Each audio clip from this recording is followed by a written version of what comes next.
So, how are you guys? How are you doing? Expect an answer, right? Okay, alright. So I know the desert was heavy, right? And in case you have taken two, so God knows what's happening, right? But so far so good. Okay, so this is future-facing conference, right? And you are the future. But to understand this, I went to your future's future, and what I did was I went to the primary school. This was last week.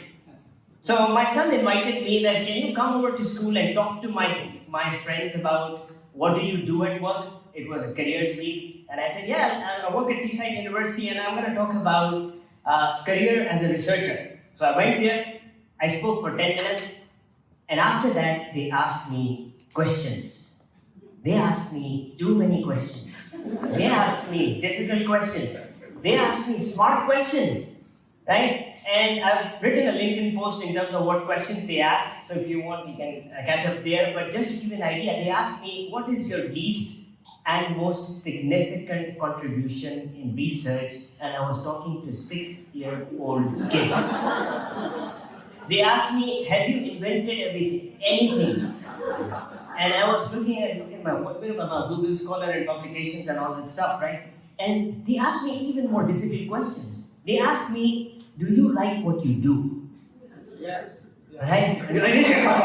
Warren, after me, right? Say yes, it's a double down, yes, right? And then they asked me even smart questions. Do you like your job? Right? Do you love your job? And they asked me, can you do something else in your life?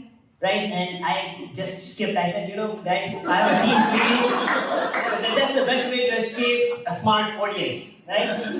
And since that day, I decided that if I decide to quit university, I won't, Warren. But if I do, I know where I will go, right? Because, I face university student questions, but the kids at the primary school, they are way smart. That's the real future. So if you want to host the next conference, probably invite kids. All right, on that note, I'm going to spend just 2-3 minutes here talking about two innocent thoughts and inspired by the creativity of kids. The thoughts are innocent. So the first one is, how can we integrate sustainability in our curriculum at higher education and education? And number two, how can we create global problem solvers? So the first point, right? So this quote, why is it important to talk about sustainability, right? So this quote says it well that this is the only planet we have, and if we don't care about it, then what are we caring about, right? So on that note, in our education, what can we focus on, right? So some of the things that me with my team were working on at the business school is that how we can deploy students on specific sustainability projects. We've been doing it before as well, but we're going to put more focus on this as we move along from September onwards. Right? We're talking about problem-based learning, but we want to take this to another level by introducing simulations through which the MBA students, they come and they run a company on a computer and they tell us what is the cash flow, what is the profit and loss without actually hurting money and without looking at the actual funders. So that's some of the things that we're trying. We're investing in our research centers. Warren mentions this, I have team, Jill, Bev here, right? So we work on different research centers in terms of primarily the Future of Work Research Center, where I was invited by BBC last week to talk about 4-day working week in UK, right? So the pilot which will close after 3-4 months, and we'll have some interesting results in terms of how the work is changing when we talk about the future of work.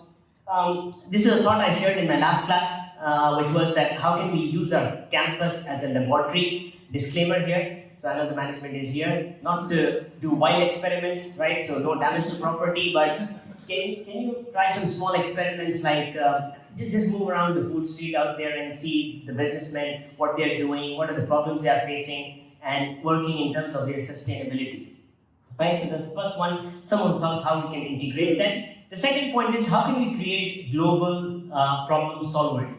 So this year, the forum at Davos, they mentioned that we have to create 470 million new jobs by 2030. So certainly, artificial intelligence is not killing jobs, it's creating more jobs, maybe of different nature.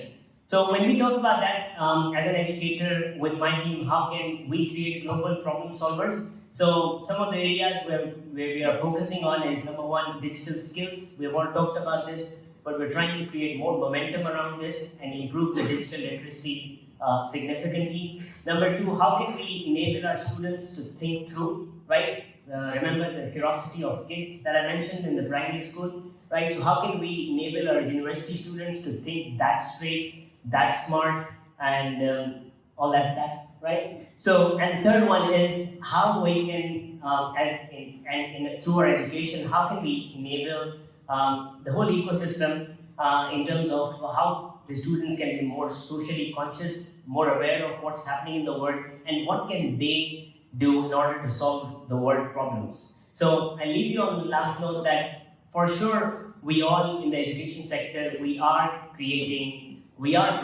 graduates, no doubt about that. But the question, are we producing the talent? Are we producing the right talent? I'll leave you on that note. Thank you so much.